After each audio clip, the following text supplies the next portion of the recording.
Good morning to everyone. I would like to talk about instant occlusions in SFA. The question is, what is my favorite tool in such a battle? I left the end space deliberately because the question is, what is my favorite tool in that battle in instant occlusion in SFA? I deliberately left an empty space because, in my opinion, there is no such a tool.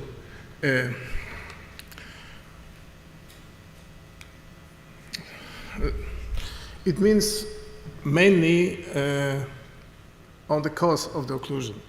So we do the plumbing job, right? If we invite a plumber to our home, he doesn't come with one tool like screwdriver or hammer. He usually have a bag with multiple tools. So here, as you see, there are many factors which may cause the occlusion of the stent.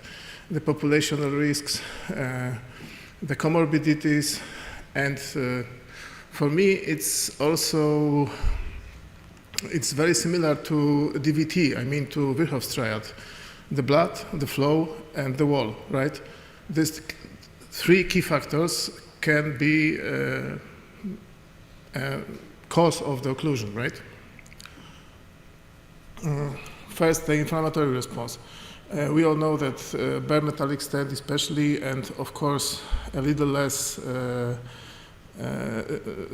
drug-eluting stents causes the inflammatory reaction, and there are two restenosis mechanisms. The first is a neointima, and the second one is the plaque formation inside the stent due to inflammations. And the last thing is a mechanical failure. Not only the stent fracture, which is not very common, but also some kind of inadequate expansion. I think that everybody have that issue, right? We expand the stent, but we are not happy with the result because the expansion is not full, and this is a place where the occlusion may occur in the future. The restenosis dynamics also is important. Sometimes it comes slowly, like neointimal hyperplasia. Sometimes the muscle cell proliferation is rapid, and within a few months we have occlusion or restenosis. Usually the restenosis comes first. However, the follow-up periods may be long, and between them we cannot find any kind of restenosis. And usually the patient comes to us with some claudication, and distance has shortened from, for example, 500 meters to 100 meters, and usually the stent is occluded then. What are the prevention methods or fighting tools? Of course, the prevention with antiplatelet drugs, this is obvious thing. If we have restenosis or total occlusion, the balloon angioplasty is the first choice. We have atherectomy technique. I have a case to show you. And of course, some revision techniques like stent in stent, or of course, bypass. And if we are within the time limit, in my opinion, is up to 7 days, we can make thrombolysis. If the patient comes quickly and the onset of the disease is up to 7 days, the thrombolysis is effective method. So, concluding, there is no universal method in managing the stent occlusion. Restenosis usually requires a POBA. Sometimes, or more often, we use drug-eluting balloons. If we have fresh thrombosis, usually thrombolysis, if the patient is in the therapy window, it's effective. In stent fracture, new stenting is the method of choice, or of course bypass surgery. Timing is critical. In late occlusion, we can only make this mechanical method like POBA or restenting. If the occlusion is early, we can add thrombolysis. This is my case study. this is a 72-year-old lady with various comorbidities and history of multiple PCIs due to STEMI, and history of peripheral intervention. First intervention was in SFA in 2021.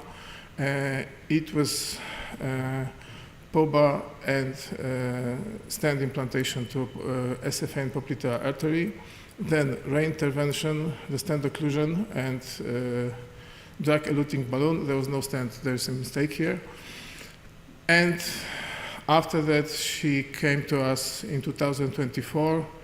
The onset of the disease was like 3 months. She gradually felt shortening the walking distance as she decided to go, but it was almost critical ischemia. She had night rest pain sometimes, so in ultrasound we found the occlusion of the stent and occlusion of the SFA. So this on the first video is initial angio. Video, please. The stent inside is some kind, the stent similar to Supera. It's Jaguar, it's a Polish production. It's also a biomimetic stent. It's quite good to SFA, however, the rate occlusion is a bit higher than in Supera. Now you can see the vessel preparation.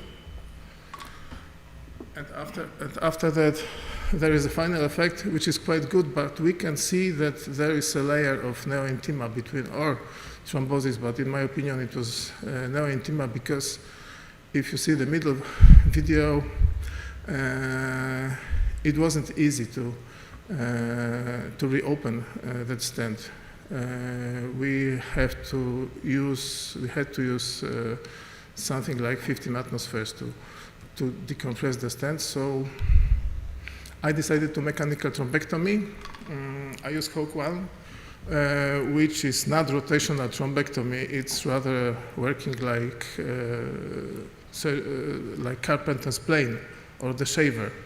So we can rotate it, and you choose the plane you want to shave, right? So the second step was just to remove as much of neointima or atherosclerotic plaque, but in my opinion was neointima. I'd show you in another picture.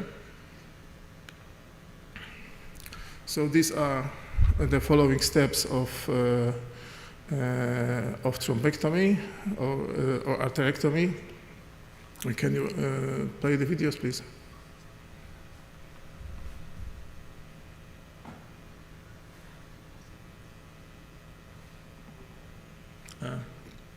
Can you play the video, please?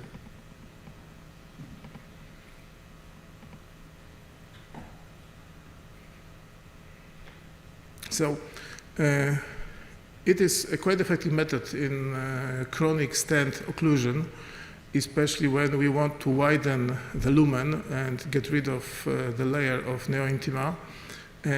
But we have to take our time. It's time consuming. It lasts, to be effective, about an hour. However, the final effect is good.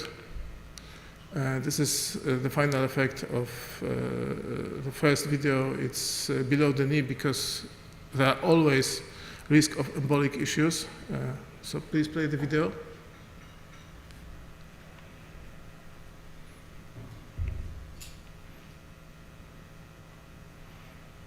So it was quite good, and the second is the final effect, which is also quite satisfactory. So in conclusion, I repeat again, there is no universal approach.